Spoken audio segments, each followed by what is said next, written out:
Nobody thinks I'm sleeping in here. I mean, you gotta be crazy, right?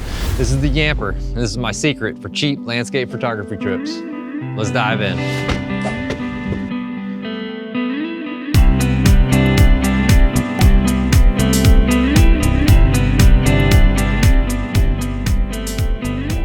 Most people think you need some crazy expensive adventure van to take landscape photography trips, and I used to think that too.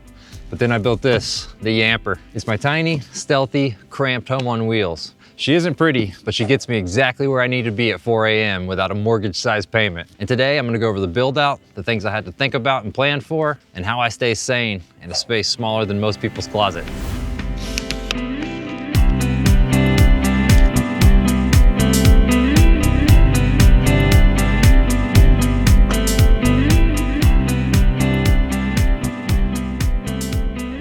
All right, the interior. So the first thing I had to think about was where I'm gonna sleep, basically. And I'm 6 foot tall, so I had to pull all the seats out. I pulled the back seat and the passenger seat. And then I built this little platform out of 2x4s. Nothing special at all. It's just kind of cobbled together, to be honest. I have no good carpentry skills. I basically just built it as I went, tried to keep it semi-level, which it's not even very level at all. It's got a slant to it, but it's kind of adjustable up at front because it's sitting on my spare tire, which is another thing I had to fit in there and move. Spare tire was back here, so I moved that up there and set the platform on it, and it kind of like gives it a little shock absorption and keeps my tire away, but still accessible. And on top of the platform, I put a memory foam mattress. I bought a mattress topper, a 2-inch, cut it to size and doubled it up so it's a 4-inch. But it depends. Sometimes I'll be at a campsite and I won't need it. Sometimes I bring it when I'm trying to be stealthy and stay in the car. So it just all depends on the trip. And that's one other important factor is each trip is very specific about what you bring and how you set it up. So with this small of a space, you have to be very intentional. But it's nothing fancy, just a sturdy place to put my mattress. A little side table here, which holds my water jug, which I'll show you real quick. It's just a little 11-liter water jug. Same one I think most people use. And then it has a little catch basin here for a sink. So if I need to put water in here, wash dishes, clean my face, whatever you might need. And then I put a little board here just to hold that. And these boards up top here are just extra flooring that I had left over from a long time ago. And I just cut them to size and kind of tapered it down to the end. But it's simple, does the trick, and keeps me comfortable.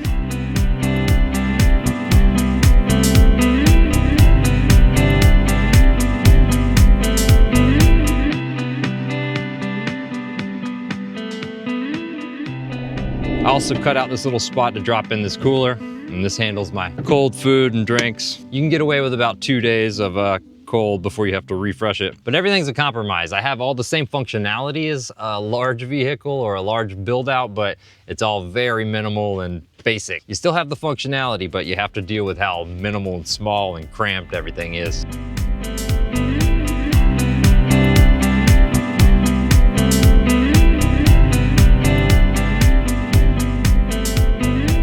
So when I thought about this, I broke it down into a few factors. I needed sleep, I had to have food and a way to cook it, I had to have hygiene and a way to stay clean, organization. So those are my big kind of pillars. We got the sleep covered, I had the mattress, we showed you the cooler, basic and minimal, but it gets the job done for a couple days. And for dry food, I just use one of these storage bins. This is actually the storage bin that I allow myself for all my extra stuff. Food, toilet paper, sugar, little extra waters, socks, beanies, things like that.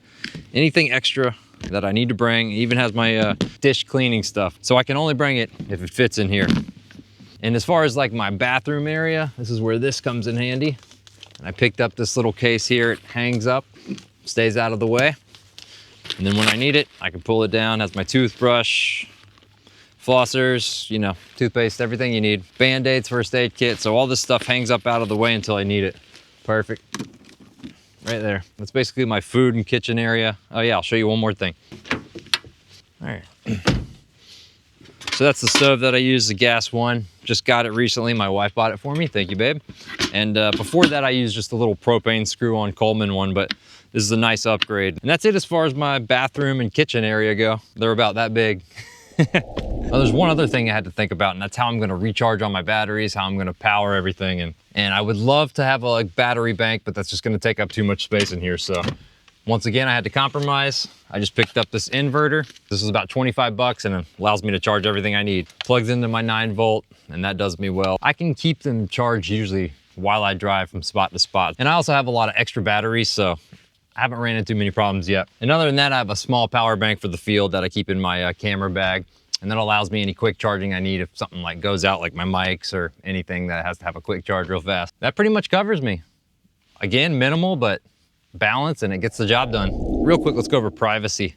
I made window covers at the beginning and tried to make my own, but they just did not turn out that well. So I highly suggest just go with the WeatherTechs. They're expensive, a few $100, I know, but they are awesome. They're reversible and they fit your car perfect. They plug right in. If you're on a real strict budget, there's a ton of tutorials to make your own, but I gotta say, these WeatherTechs have been nice. And one more thing, we are in Florida, so it gets hot and I have no airflow in here. There's no max air fan blowing in this thing. So little mosquito nets for your windows. They cover right on each side and I can leave a crack. Beautiful, works great. And all but the hottest nights, I'm fine. So far so good.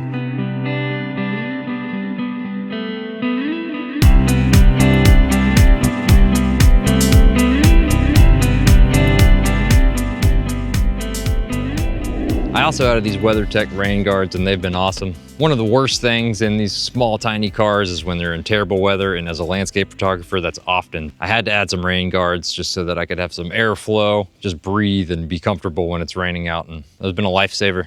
And when needed, this is my garage here, where I keep my muddy boots in bad weather, and that'll fit right down here. Otherwise, that is where I put the main storage container.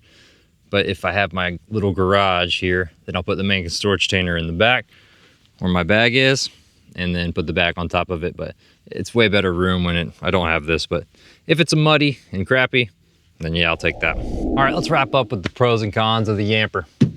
So she is just cheap as can be. I think the whole build out was under $3,000.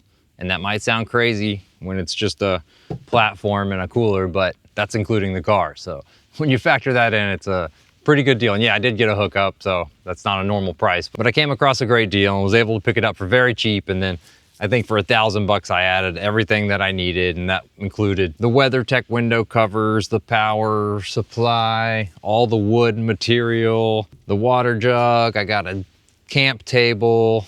I had my original stove, the mattresses, the mosquito nets, I mean, there's a lot of stuff that I picked up initially. I even got a little video game thing in case I didn't have signal. You can't beat the initial price of this, but even on top of that, much bigger is the cost to take a trip. I can go about 400 miles on 25 bucks in this car. It's pretty crazy. So when you factor that in, it's incredible how far I can get on such a low cost. And that was my biggest concern, because if the cost of trips are too expensive, I won't take as many, and I want to be taking as many as possible. So that was my main goal. A bit of discomfort for a lot more fun. And that's my trade-off. Also, it's super stealthy. So I can park this thing anywhere and put the window covers up. Nobody thinks I'm sleeping in here. I mean, who would sleep in here? You gotta be crazy, right?